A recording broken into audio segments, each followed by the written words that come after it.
अहम खबर दे रहे हैं आपको सरगोदा से। सरगोदा के नवाही इलाका में 2 बच्चों की मां के कत्ल को खुदकुशी का रंग देने का मामला। मकतूला के लवाहिकीन ने थाना फुलरवान पुलिस और रूरल हेल्थ सेंटर फुलरवान पर इल्जामात की बौछार कर दी। थाना फुलरवान पुलिस का सिला के लिए लवाहिकीन पर दबाव, मुलजिम और इसके भाई की कॉल रिकॉर्डिंग मंजर आम पर। अहम खबर दे रहे हैं आपको सरगोदा से। सरगोदा के नवाही इलाका में 2 बच्चों की मां के कत्ल को खुदकुशी का रंग देने का मामला। मकतूला के लवाहिकीन ने थाना फुलरवान पुलिस और रूरल हेल्थ सेंटर फुलरवान पर इल्जामात की बौछार कर दी। थाना फुलरवान पुलिस का सिला के लिए लवाहिकीन पर दबाव। मज़ीद तफसीलात जानते हैं इदरीस नवाज की इस रिपोर्ट में। शीरा का कत्ल होने वाली का नाम रिजवाना हुसैन है। मेरे बिनोई ने मेरी बहन को कत्ल किया है और उसको करार दे दिया कि जिसने फांसी ली है। जिस टाइम हम मौके वारदात पे घर पे पहुँचे सारे, तो उस टाइम वो चारपाई पे लंबी लेटी हुई थी। तो हमने जाके पूछा ये कैसे हुआ, तो उसने बताया कि इसने इस पंखे से लटक के ली है फांसी। हमने कहा कि फांसी ली है तो तूने लटके रहने देना था, तूने उतारा किस लिए है? तो उसने कहा जी ये लटकी हुई थी तो हमने इसलिए उतारा है।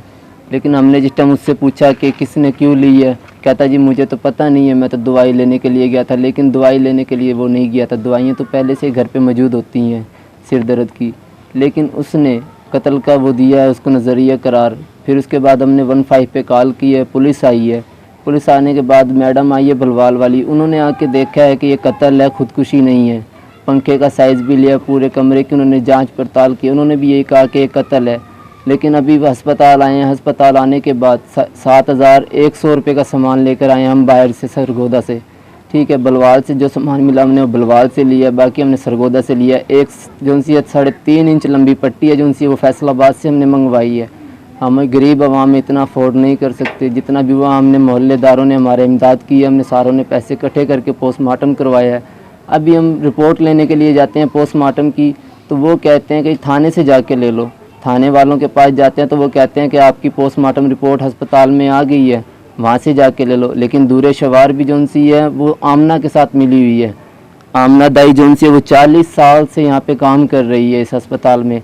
दूरे शवार भी उसकी मान रही है और डॉक्टर रजवी साहब भी उसकी मान रहे हैं।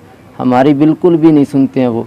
SHO थाना फुलरवान को भी हमने रिकॉर्डिंग सुनाई है अपनी, जिसके अंदर साफ साफ आ रहा है अल्फाजों के अंदर, जिसके अंदर उस मोहम्मद उस्मान ने मोहम्मद इरफान वल्द आज़म को ये कहा कि अपनी बेगम को भी कत्ल कर दो और अपनी सास को भी कत्ल कर दो। अभी मैं भी घर से बाहर नहीं निकल सकता। आज़म खान ने परसों ही मुझे ये धमकी दी है कि तूने केस वापस नहीं लिया तो तेरी बहन की तरह तुझे भी हम कत्ल कर देंगे। क्या उन्हें पकड़ने वाला कोई नहीं रहा है? क्या पाकिस्तान में इंसाफ ही नहीं रहा? वज़ीर आला पंजाब से मुझे ये चाहिए कि मुझे इंसाफ चाहिए। जो खुलेआम फिर रहे हैं उन्हें पकड़ें। मुझे अपनी भी जान का ख़तरा है, मुझे इंसाफ चाहिए और मैं कुछ नहीं चाहता। SHO थाना फुलरवान से भी हमें ऑफ़र आई है कि आप अभी भी सुलह कर लो। आपने 6 महीने बाद भी तो सुलह करनी है, लेकिन आप अभी सुलह कर लो। लेकिन हम सुलह नहीं करेंगे, हमें इंसाफ चाहिए। इंसाफ से बढ़ के कुछ नहीं है। आज उसने मेरी बहन के साथ किया है, कल को हम सुलह कर लेंगे, कल परसों को किसी और की बहन बेटी के साथ ऐसा होगा। लेकिन हम ऐसा होने नहीं देंगे। हम भी मुसलमान हैं, लेकिन इस्लाम में जायज़ नहीं है कत्ल व गैरत करना। तेरे पास पूछ के नाले फिर करें बैठ के तेरे नाल क्या गेम करनी है। हाँ अरे अर्चिड़ी यही थी, ये कहीं और गई हुई है वाह। और अपने घर आ रहा है। अच्छा पूरी बाबा जी तेरी जनानी, ऐसी जनानी ने तो पैर मारा कट के। फिर ले आइए ना बंदूक बांधती है। मैं मार सके तेरे बच्चे को, अपने बच्चे से ज्यादा प्यार करूंगा। मार दे मैं तेरे बच्चे की इतनी खिदमत करूंगा ना, ताकि देखेगा भाई उस्मान ने वाकई मेरे बच्चे की जिंदगी बना दी। बच्चे की टेंशन ना ले, मार दे दोनों। मां भी मार दे, सास नहीं मार दे, बेगम ने भी कुछ कर सकते। मेरी जनानी इस तरह करे ना तो इसकी मां मेरे 9 साल है, बोला तो सही मेरे अगे।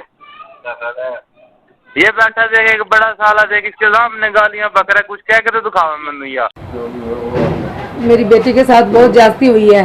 दामाद का फोन आया कि इसने फांसी ले लिया। जिस वक्त मैं गई तो उसका मुंह खुला हुआ था और आंखें भी खुली हुई थी और वो चारपाई पे थी। मैंने कहा अगर इसने फांसी लिया तो मुझे दिखाओ, फांसी कैसे ली है? उन्होंने कहा पंखे से लटक के लिए। मैंने कहा ये लटकी तो नहीं हुई है, ये नीचे इस पे चारपाई पे पड़ी हुई है और उसके गले पे रस्सी के निशान थे। मैंने 15 को कॉल किए तो उन्होंने आए हैं तो उन्होंने भी कोई इतना एक्शन नहीं लिया।